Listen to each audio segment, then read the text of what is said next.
Namaskar and Pranam Umaji. Such a pleasure, an honor and joy to be sitting with you. And as I speak to you, we are almost around that festive phase which always energizes devotees, not just in New York, but people come from different cities of America. And indeed, there are musicians and priests flying from India.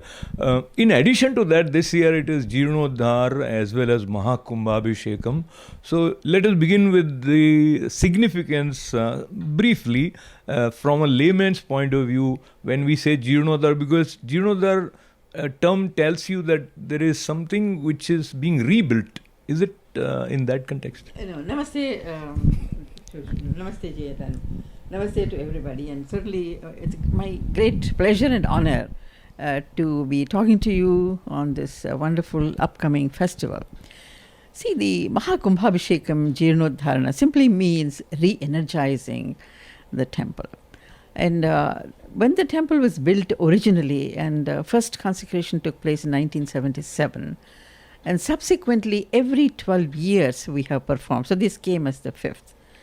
It is understood from the Shastras, especially the Agama Shastras, that because of continuous performance of the various pujas and the devotees coming in, exposure to so much exterior, the energy that is being produced by the different deities and also by the temple gets less and less and less. And now, therefore, as we get older, we also become less energetic. So as the temple gets older, it needs to be re-energized. And the only way we can re-energize this is by doing a whole lot of pujas, consecrations, chanting of the mantras, yagnas, which really will be done in those 5 days, a tremendous variety of pujas.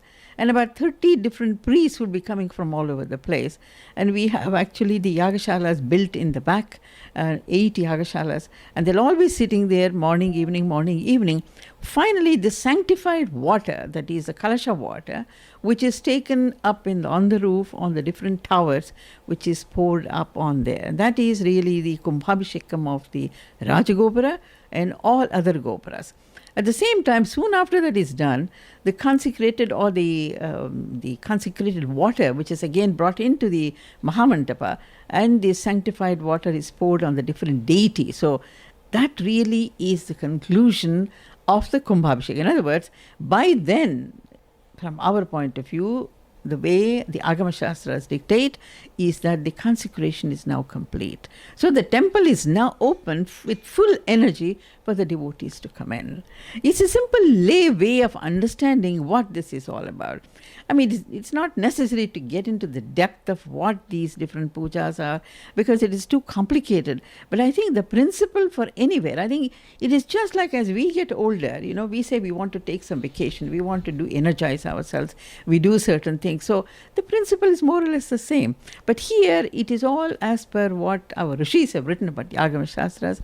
These wonderful priests, knowledgeable priests, they will now reenact the whole thing in those 5 days. Wonderful. And I'll backtrack now. And there are times when people say how it will happen, will it happen, why it has to happen. That is one way of questioning. And in our tradition also, questioning is also encouraged. But questioning with faith is encouraged. So when Lord Krishna is being asked anything and everything by Arjuna, he patiently hears and responds. But there is one thing, Umaji, personally I feel that if you don't get into the water, you won't learn to swim. And if you keep on talking about the principles of swimming, it won't help. Same way in our tradition, I think our scriptures, and you mentioned about Agama Shastras, the way they guide you, that helps if you practice. So practice, I think, is the key word here. Now, I request you to go back to that day when you who were given the name, which is the name of Mahavallabh Ganapati's mother, you found yourself coming for the first time to this temple and you had darshan of Mahavallabh Ganapati here. I don't know whether you would recollect that particular visit distinctly or not, but with that, your initial kind of bonding with the deity here? Yeah, certainly. Of course, it's going back a long time ago. And I was actually in my residency in OBGYN, and then being as a resident, very busy schedule. And fortunately, I was living maybe about 25 minutes from the temple. So always had a great, what shall I say, bhakti towards Lord Ganesha, even from back home.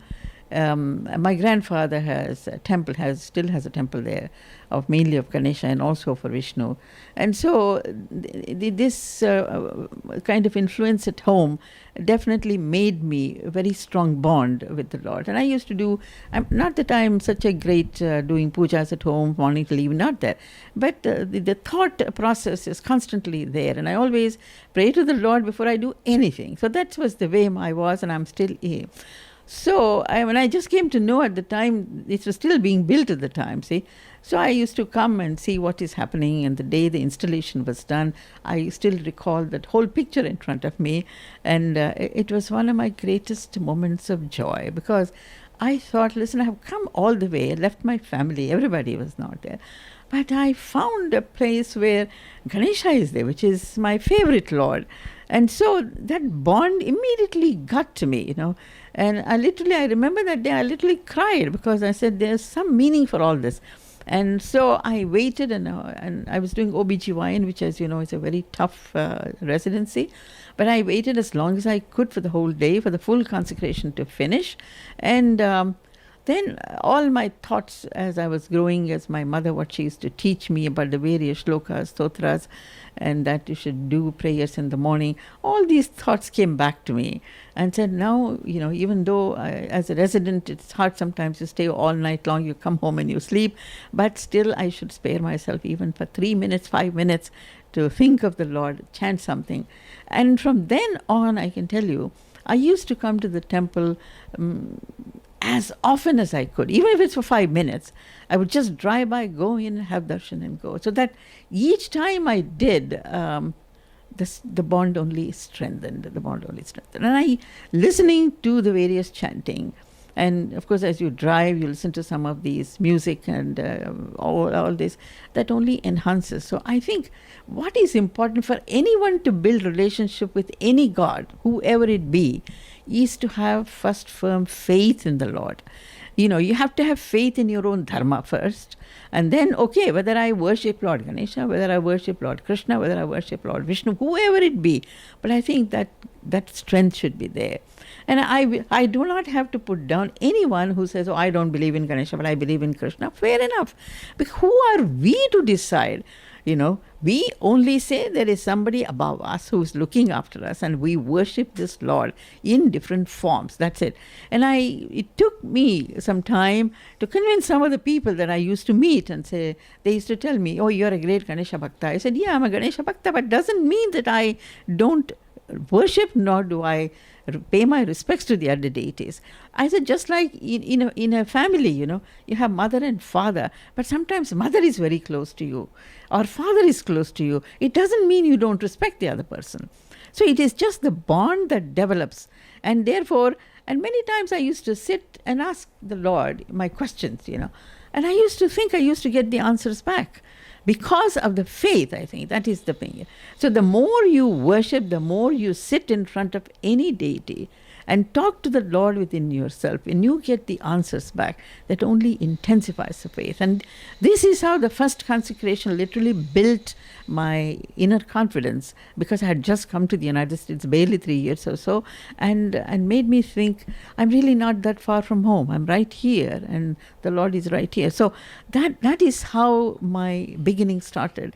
And in between, I had to leave for a year or two to go to Boston and stuff, came back again, continued until today. It continues. Absolutely. And I don't know how many decades there have been that you have been almost synonymous with Hindu Temple Society of North America, and there are many things that comes to my mind, but one is continuity. And there are some people who are very intensely devoted for certain phase, and then it fizzles out. So what is it that you would say helped you or would help any sadhaka in sustaining their faith and having that continuity of feeling their oneness with the Lord? See, most important is your faith. Well, that's important. And the second thing is, especially in an institution when you're involved, you must have a goal. And let's assume when we started the temple, it was a small temple. And then when I started seeing so many more people coming in, difficult for them to accommodate inside, the goal was, how do we expand this temple? And that was accomplished.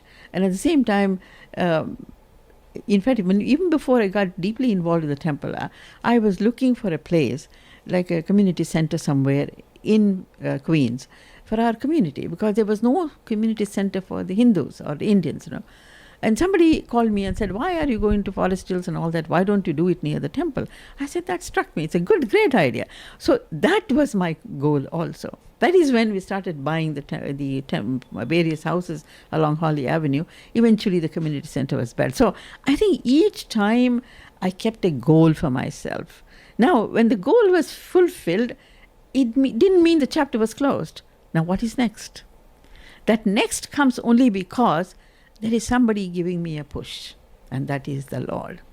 See, until the day I breathe my last, however, my goal is to serve the Lord in any capacity. It's not that I will be able to do the same thing a year from now, what I'm doing today, God only knows, but whatever I possibly can do, because that gives my strength daily, it gives me the strength. As I'm getting much older, my resistance has gone down, but still, as soon as I come near the temple, I get the burst of energy. And then I feel, okay, now I want to do this, I will accomplish this. So I think the goal is very important, and not just keeping a goal. How do we achieve that goal? That is also important. But if somebody manages to accomplish something, even half of that, then they'll keep talking about it for years. Oh, that day I did this, I did this. But you don't seem to be talking, you are always thinking ahead. So what brings that particular quality in you, and how that can be inculcated? The whole thing that is for me is faith is most important. And also, I constantly dream of what can I do next. That is my thing, When this, as I told you, when one thing finishes, then I don't stop there, I said, God, if you have given me some more life, if I think I can be of some more use to the community, what is the next thing that I can do? So if I keep that my goal day in and day out, you see, there is no dullness in the life at all, And it's not that I can accomplish everything. There is no way. But whatever I can accomplish, it gives me that inner strength that He is there with me. And so I can move on. So I think for everything that we do in life, we must have a goal. Of course, I'm not saying everybody wants to be a prime minister or a president. That is not the issue. Within ourselves, what it is that we can accomplish. Even coming to, let's say, going and helping some poor people. Somebody falls on the street, you want to help that person. That's an accomplishment, Because if that person, you didn't help him or her, maybe that person wouldn't have survived. You really brought in a life. So I think this thought is very important. Constantly, how do I help somebody? What it is I can accomplish? How can I make better for the community? God has given me, and He has given me this kind of life. Now it is my time to give it back to the community. In whatever way, however long I can do, how much He gives me the strength, we will do that. That's my goal is that day in and day out. That's my goal. I heard you mentioning a couple of times one should have a goal, and you may not relate to it, but Umaji, I know many people, and I've been in that place where you are not having the kind of clarity in your mind that you will set a goal, and then because you fail in setting a goal, you say that I'll take one day at a time, and as the God takes me, I'll go. So that becomes a kind of excuse. So is there any art of setting goals? I think you have to commit to yourself. It is not setting up a goal to satisfy somebody else. If somebody comes and says, look here, I want to build a hospital. Do you think you can help me? You first start the hospital. Let me see what I can do. Then everything goes away. Just an example, If I'm really interested in it, I will also pursue and say, look here, you're doing a great service. You're helping the people, Have you done something so that I can also be a part of it? I mean, it's just an example. I think it's important for us not to forget but persistently move on in life, because life is very short. What is done today is forgotten the next day. And therefore, if we can leave myself 10 minutes and say, what can I do tomorrow?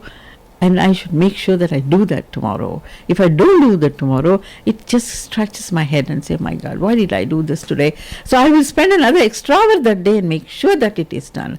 So in other words, the goal and maintenance of the goal and the love of the Lord and love of the community and making sure everybody around you is happy, that's very important also. See, when people are working with you, you have to put pressure. As you well know, in my position, a lot of pressure is there.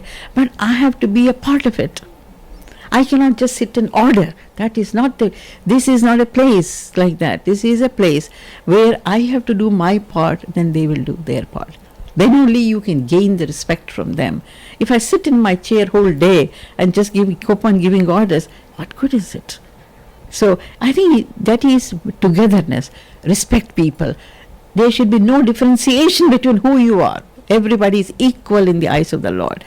So you treat them all equally well. Be with them. What you can do for your age, for your accomplishment, do it. Somebody else who's much younger can do better, fine. Encourage them to do. So I think this togetherness, to be helping out the people, take some advice from people, listen to people. You cannot be right all the time. You have to be able to a good listener. And you have to think, I made a wrong decision. This decision is better. Unless you have that open mind, you cannot succeed. With open mind, I think I'll move towards the concluding part of two more questions I'll ask you, because it's always inspiring to listen to you, and there are experience supported ideas or thoughts that we hear from you, and they may help somebody transform themselves somewhere. When you work with people, of course, Mahavallav Ganapati ji is the source of key strength and inspiration. But is there any one you would say, or people who you felt inspired you also, either those with whom you worked in the temple or elsewhere, and that sometimes you refer in your mind and sort of reconnect you with inner strength? My grandfather.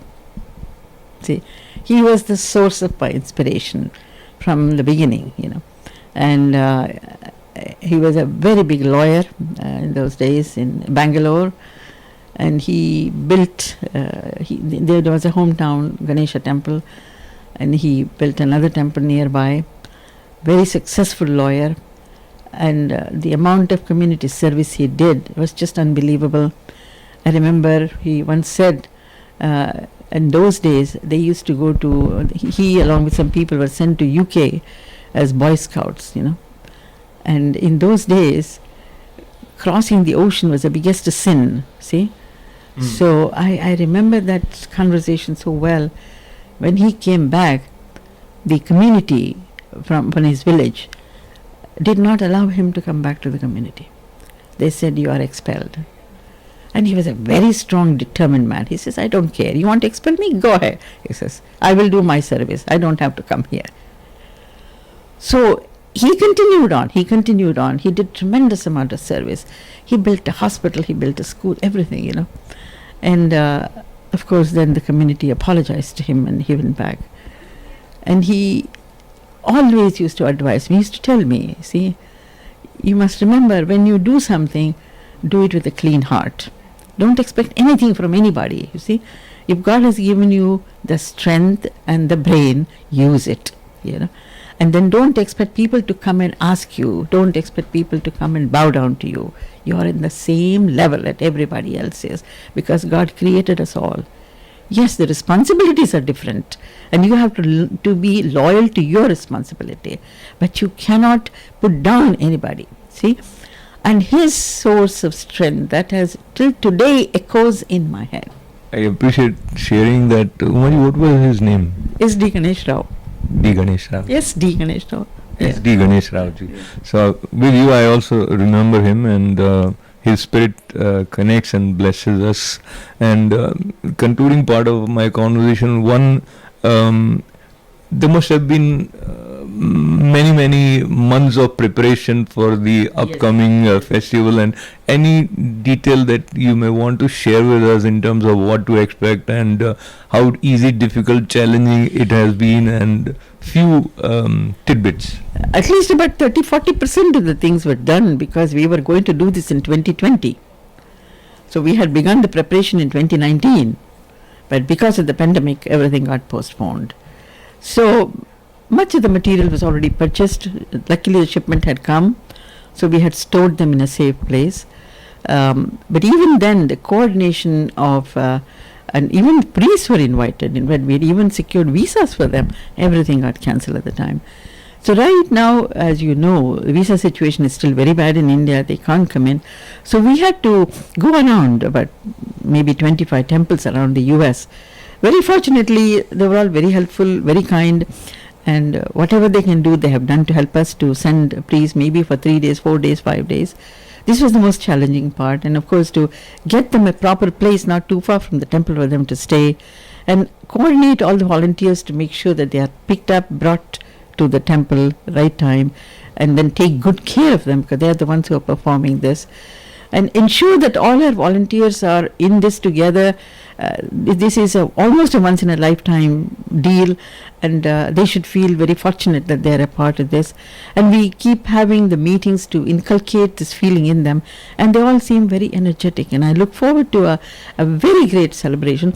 And hopefully the weather will cooperate, and hopefully the Swamijis, etc., whom we have invited, will be able to come and bless us. And I remember last time during the Mahakumbhabhishek, there were chants from all the 4 Vedas. So there was Samvedi priests, and they sing in a different way. That's very unique experience, even to be in that sort of chanting happening around you. And any thing that you would like to mention for those who are not familiar or who are not much familiar, and they come, what you expect them to take by being part? Just sitting in the Yagashala, listening to the chanting, observing the yagnas, breathing that air will make you a new person altogether, you know. And finally, to witness the Kumbhabhishekam itself, that is the Kalasha Abhishekam to the towers, and then these purified water, sanctified water is brought inside the Mahamandapa for the different deities. I think it will simply energize you, fully re-energize you, and you will never be able to gain this experience again and again and again. So my humble appeal to all the people is to come here and experience this unique phenomenon, you know. And the pujas take place every day, all that is fine, but this doesn't happen every day. This happens once in 12 years. And so for those of you, and even those who have been sick, they want to come, because even breathing this yagna is the great thing, So I sincerely appeal and pray to the Lord that He allows as many people as possible and bring joy and give His blessing to everybody who comes here. And we, on our part, will do the very best to make their stay here as comfortable as possible, to make the movement of the devotees as comfortable as possible, and do the best we can. Cannot thank you enough, Umaji. And on a personal note, I'm being slightly greedy, and this is a very small question, but if you care to share any daily practice that helps you sustain the kind of energy which one gets to experience being around you, or any mantra that you think is kind of easy for people to follow through. You know, my main thing is in the morning, I get up very early in the morning and I meditate in the morning. That's my strength, and I seek the blessing of the Lord, allow me to do what I'm anticipating to do today. And that's how I leave the house, you know. At least 20 minutes of meditation I do every morning, no matter what. Sometimes I get up at 2 o'clock, 3 o'clock, whatever time. And even if I don't chant anything at all, just to sit and meditate upon the Lord. I think that has given me, for years I have been doing this. And this is what, and of course in between, if there is any, I do chant Ganesha mantra or Krishna mantra in between. But the thing that really makes my movement go strong is the meditation. When I meditate, I just concentrate upon the Lord. So it is like focusing on the Lord, you know. And as I said, you just get back your answer. See, I leave sometimes the previous evening with some thoughts in my mind. How do I deal with this, So I go back and I think about it. When I do this meditation, some resolution comes back to me. It comes back to me. See, he has given me my answer. So next morning when I come, I'm able to implement it. So if I may articulate saying that you can consciously make miracles happen. So that's what is happening here. Thank you very much. It is... this is something that people must feel and experience. You see, without that, words not enough. No matter how well you articulate, it's not enough. I think everybody has to come here, feel it, and take the blessing and go. And I think this again, we are here in America experiencing this. I think it's a great thing. It's really a great thing. It's not in India. It happens every other day, but here especially. And the best part, I tell you, is that our local communities, our local politicians, they appreciate it. They want to be a part of it, and that is the beauty of this. It is not like we are dubbed as religious. No, they like this. They come. They enjoy this. So I think that's the Rath Yatra is coming on the 11th, and it will be a grand Rath Yatra. You've been there before, and people come just to enjoy, to walk with the Lord, to dance and to dance to the music, the Nagaswara, all this. So I think it's a whole community participating in this. So something we look forward to. So in Vallabh Acharya ji's followers say aaj ke aanand ki jaye. So being with you and the joy of today, indeed, sometimes people are thinking that what after Uma ji, but I would not let my mind think about that, and I would put my 2 cents saying that he brought you and he'll bring whosoever he wants to bring. Exactly correct. 100%. I think I agree with you totally, because we are not here to decide that. It is he who is here to decide that. I didn't know that I was coming to take over or do this kind of stuff. I came as a devotee, but he just put me into this and drew into the same way. There are people. I'm not worried about that at all, because the Lord knows what is best. The best part was talking to you today, and once again, Dr. Mysorekar ji, thank you very much. Thank very, you. very much. Appreciate it. Thank you so much.